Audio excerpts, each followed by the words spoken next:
Before Call of Duty and Battlefield, there was Medal of Honor. The franchise is pretty much dead right now, but Medal of Honor Allied Assault is probably one of the most influential FPSs in the last 25 years. The lead game designers went on to create Infinity Ward and then Respawn Entertainment, and one of the writers went on to create Boom Blocks, so the game left quite a bit of a legacy. The game's soundtrack was also composed by Michael Giacchino, who you probably know as the composer of the soundtracks of Lost, Fringe, a lot of Pixar movies, Rogue One, Batman, Call of Duty 1. He's done an excellent job here as well. Check out the main theme.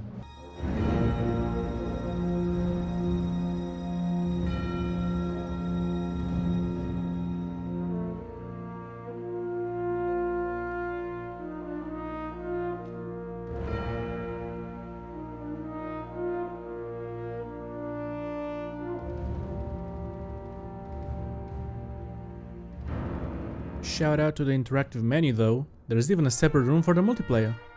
There's a lot of talk about the game and I'll go mission by mission to do that. A mission is basically a chapter, there are multiple levels in one mission. Throughout the game you'll play as Lieutenant Mike Powell, an OSS operative, and apparently the only one in the world, the way he's going to be dragged around the entire European war theater. The first mission takes place in Algeria. You start in the back of a truck sneaking into the village of Azo. The plan goes as you'd expect. You're joined by a squad that will accompany you to the rest of the mission. Or not. It's fine though, it doesn't take too long until you rescue an SAS operative by the name of Jack Grillo. Thanks. They would have killed me for certain. Stick close to me at all times. He's so cool. He'll be joining you for the rest of the mission. But watch out, he can die too. You won't have to worry too much about him, he can handle himself quite well. He even teaches you how to dodge spotlights, which is a really good skill to have. There is an optional objective in this area where you can save Freddie Mercury. I want to break free. You will need to pay attention to him though. Hey, check out this barrel. If you shoot it from a lower point, the oil will still spill, but from a higher point it will not, as it's already empty. You can see this better if you shoot it at different heights at the same time. This game came out in 2002. The rest of the mission is very sabotage focused. You cut some wires, plant some bombs, blow up some planes. Grillo helps you with extraction and also drives you around. Whoa, slow down buddy.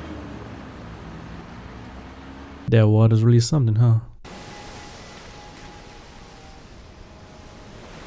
Anyway, turn on the lighthouse, exfil with Grillo, and that's the mission done. Easy. Outstanding work in all Africa, Lieutenant. The second mission takes place in Norway. You can tell because of the demon dogs. It's a stealth mission, so of course you're given an unsilenced sniper rifle.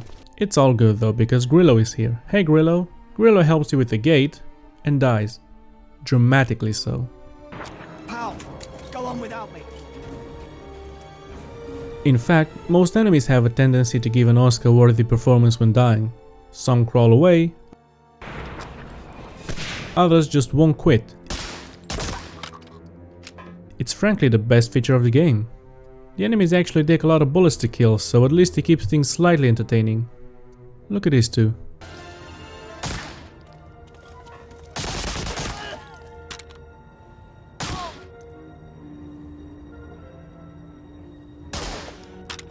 It's also one of the rarest games in which the helmets actually do their job. A headshot does not guarantee an insta-kill if you only shoot the helmet. Getting back on track, after shooting everyone and every dog inside outside the facility, you manage to get in, where apparently no one is aware of the massacre outside. Those must be some thick walls. You find the German officer uniform and some documents and suddenly you're playing Hitman. You can now walk around the enemy soldiers unbothered and it's quite fun to see what everyone's doing when they're not trying to kill you. Du lügst jedes Mal, schummelst du.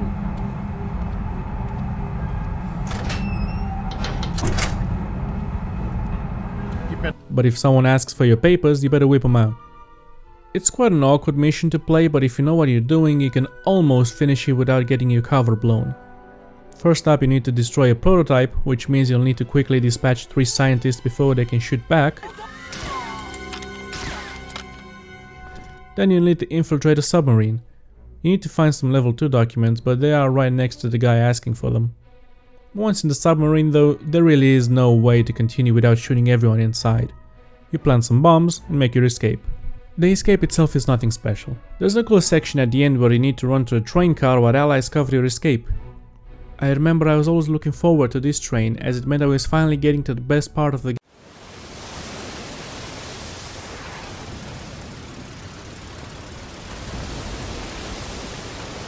Clear the ramp! 30 seconds! Have you ever watched the Omaha Beach landing scene in Saving Private Ryan and thought, this could be a great video game? This guy did, and so he went and did it. Not just that scene, mind. The game is greatly influenced by the movie, but the Omaha Beach Mission is almost a one-to-one, and it is absolutely wonderful. Right from the start, once the doors go down, all hell breaks loose.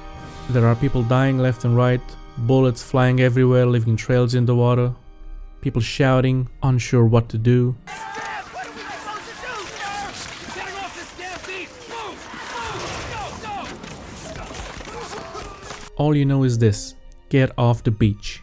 You can use the tank traps for some cover from the machine guns, but make no mistake, you will get shot. There is no set trail you can take. There are multiple ways to go, and the game makes sure you'll have different interactions along the way.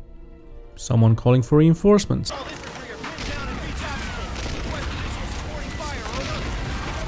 An engineer trying to get rid of the tank traps.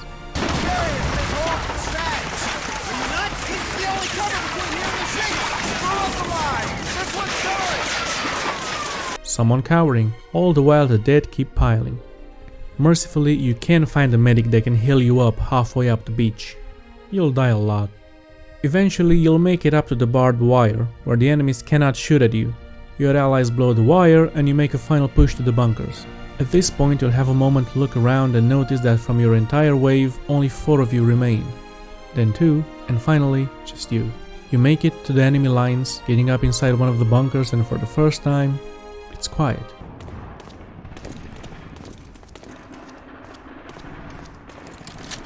Almost.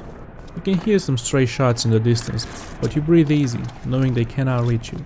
You make your way up the bunker, take out the machine gunners, as well as the ones in the other bunker, and you take it in.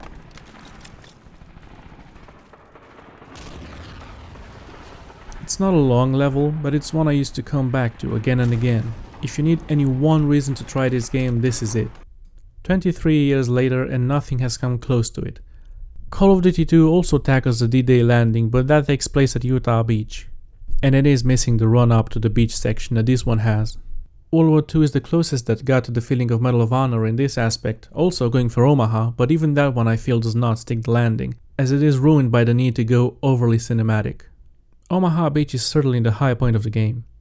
There is just so much more left. Expect close contact.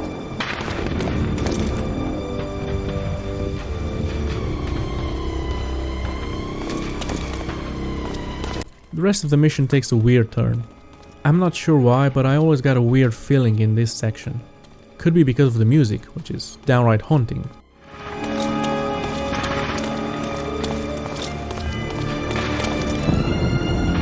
Why do we start right at this house?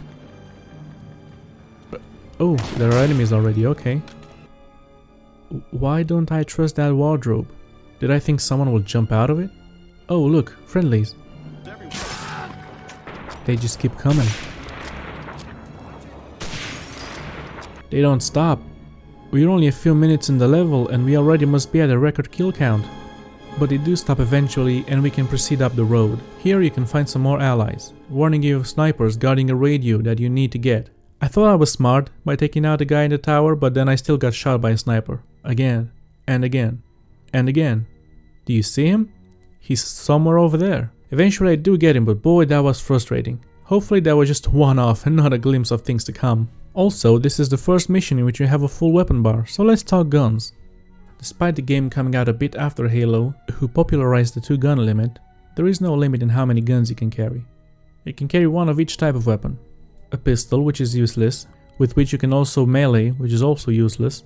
A rifle, which for the majority of the game will be a sniper. An SMG, which is usually a Thompson or an MP40, or both. A machine gun, which is usually a bar. And other, which are quite rare and usually a Panzerschreck or a bazooka. Oh, and grenades. They suck. For the most part, the guns feel rather good. There is a kick to them, and the sound effects are punchy, especially on the heavier guns.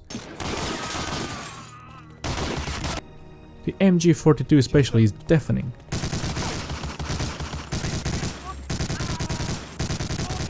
Rifles are accurate enough to pick enemies at a distance, and SMGs, while rather weak, have a good spread. There is no aiming down the sights, right click does nothing for most guns except the sniper. You will also never run out of ammo, except with the shotgun, but that's coming up later. There is something lacking with the combat though, and for the longest time I couldn't figure out what. It's the lack of blood. There isn't much in terms of visual feedback of you hitting an enemy, besides them dropping dead or screaming of course. Sometimes you see little bursts of air, dust, and then that's it. Combined with the amount of bullets it takes to kill and how sometimes they just shake it off, it sometimes feels like you're having the greatest airsoft session of the 1940s. The game keeps it interesting through the enemy AI. In short, it's ruthless. They will not hesitate to chase you down and genuinely do a good job in keeping you in their sights. Sometimes too good of a job. They have excellent aim too, so snipers are a huge threat. Machine gunners also have excellent aim. Notice I made the distinction enemy AI. Their friendly AI is lacking. Don't get me wrong, they have good aim too, and are good to have around. The problem is their lack of self-preservation. There are no essential NPCs here, and any of them can die if they get hit too much, sometimes making you even fail the mission, though that's rare. They don't do an excellent job at hiding from bullets, and when following they either stick too close or too far. I had to corral these idiots so they won't die in the explosion. They still died later in the mission, but there is no way I'm guiding them through all that chaos. I think that's why you're spending most of the time alone in the campaign. The flaws really start to show the more time you spend with allies. Speaking of, they're dead, but mission accomplished. On to the next one. This is another stealth mission, so obviously this is where you get the shotgun, but I'm getting ahead of myself. First you rescue Not Grillo, find a quite beautiful church, look at all those details, and talk to the only woman in Europe in the 1940s. Okay, let's talk stealth.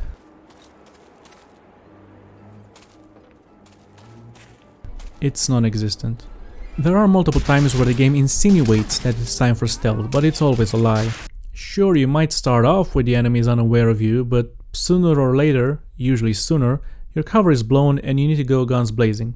The sub-sabotage mission is the only one where you can almost finish it in full stealth. Almost. There is a second occurrence of the officer uniform in a later mission, so technically you could stealth this section as well, but good luck getting to it stealthily. You can get some enemies unaware. Look at these idiots. And it seems like some enemies are programmed to ignore gunshots that don't happen close to them. There is something there regarding stealth, but it is very half-baked.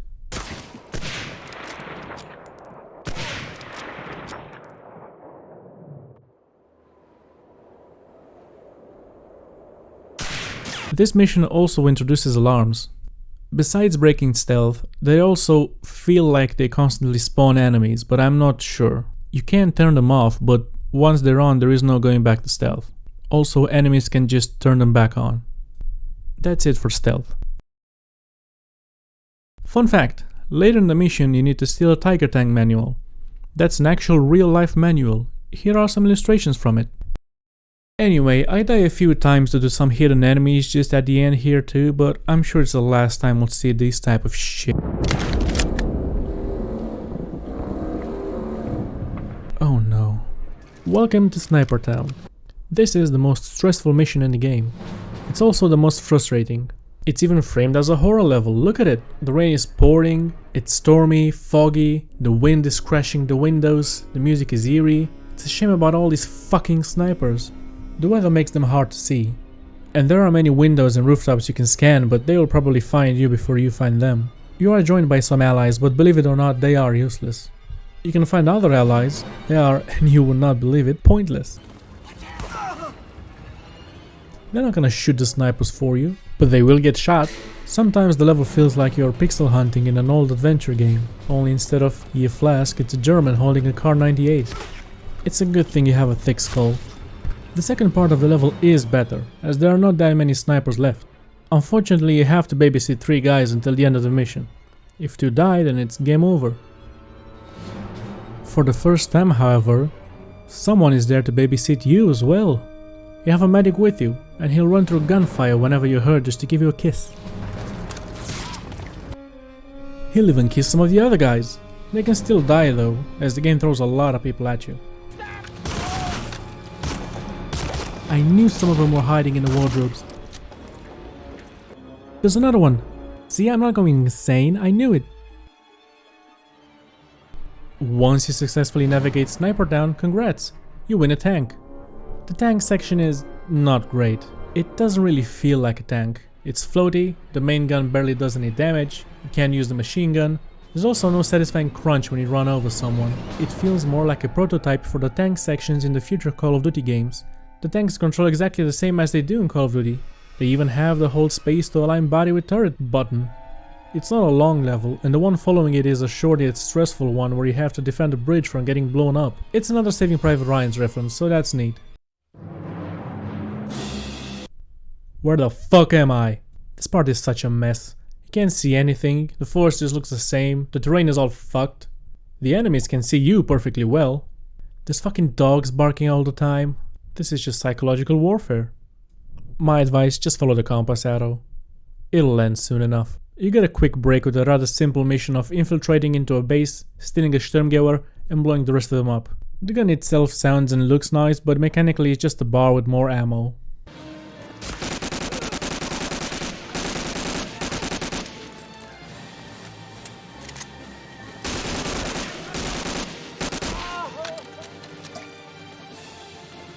Next up is the prettiest level in the game.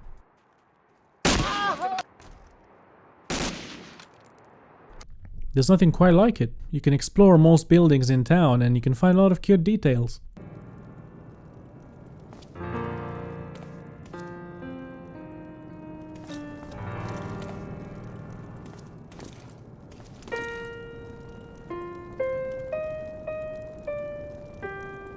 The enemies are spread out enough that you can have moments to take the atmosphere in. Were it not for the Omaha level, this one will be my favorite. The last part is quite frantic as you have an alarm that keeps blaring no matter how many times you try to turn it off, so you'll have enemies constantly respawn until you push through.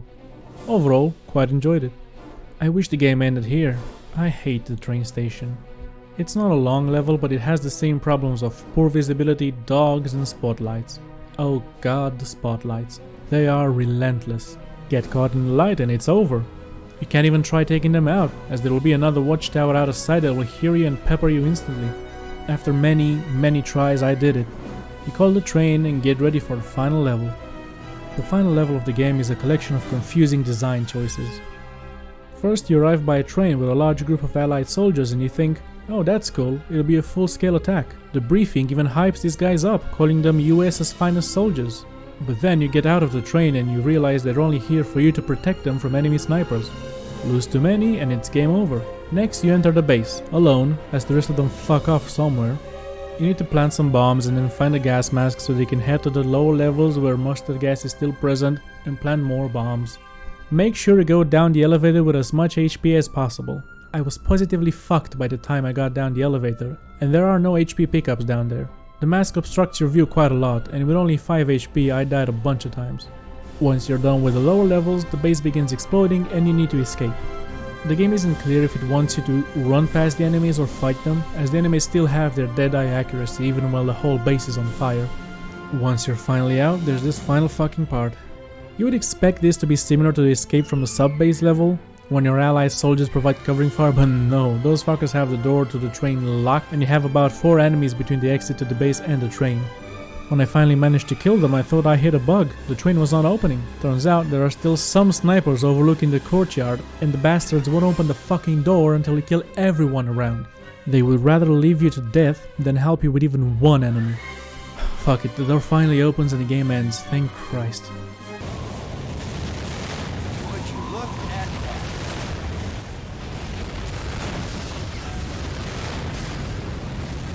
Okay, from the top.